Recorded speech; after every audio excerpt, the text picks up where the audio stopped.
আশুর বাঁ হাতে কোনাচে একটা বোড়ে ওত পেতে বসে আছে। সেটার দিকে চেয়েছিলাম। হঠাৎ আশু বলল, নেন্টুদা, তোমরা আমার উপর রাগ করো না ভাই, একটা কথা বলব।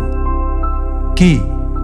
আশু হঠাৎ লজ্জায় লাল হয়ে মাথা নিচু করে বলল, আমি বিয়ে করেছি। ভারী অবাক হলো। নন্দরানীর ফটোতে এখনো টাটকা মালা। বললাম, সে কি, খবর পায়নি তো? একমাত্র নিতু জানে। খবর দেওয়ার মতো বিয়ে তো এটা নয়।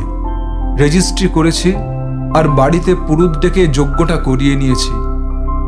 ছোটদা তো আমাকে বলেনি। কবে করলে? দিন 20 হলো। তোমাদের কাছে মুখ দেখাতে লজ্জা করছে। কেন? আশু হঠাৎ আকুলি ব্যাকুলি হয়ে বলল, বিশ্বাস করো, নন্দরানীর জায়গা কেউ কখনো নিতে পারবে না। সেই ঘরদোর সে যেমন গুছিয়েছিল সব ঠিক সেরকম আছে, কুটোটিও নাড়ায়নি। পারুলকেও বলেছি আমি সত্যিকারের ভালোবাসি নন্দরানীকে, সে ভালোবাসা আর কাউকে দেওয়া যাবে না। পারুলও মেনে নিয়েছে। তাকে বলেছি সে যেন এই সংসারে নন্দরানীর ছায়া হয়ে থাকে।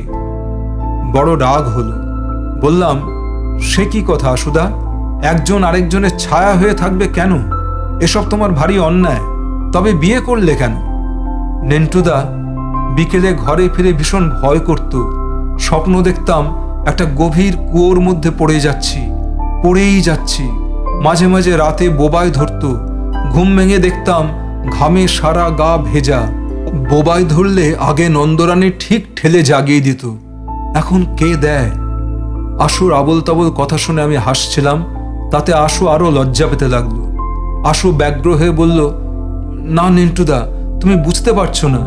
নন্দরানী আমাকে প্রথম সংসারের স্বাদ দিয়েছিল। 20-22 বছর মা বাপ ছাড়া হয়ে শেষে হোস্টেলে আমার জীবন কেটেছে।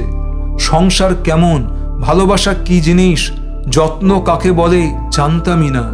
পেটে আলসার নিয়ে বুড়িয়ে যাচ্ছিলাম। নন্দরানীকে বিয়ে করার পর হঠাৎ বন্যার মতো সব পাওয়া পেতে লাগলাম। সে যে কি ছিল আমার, সে যে কি ছিল।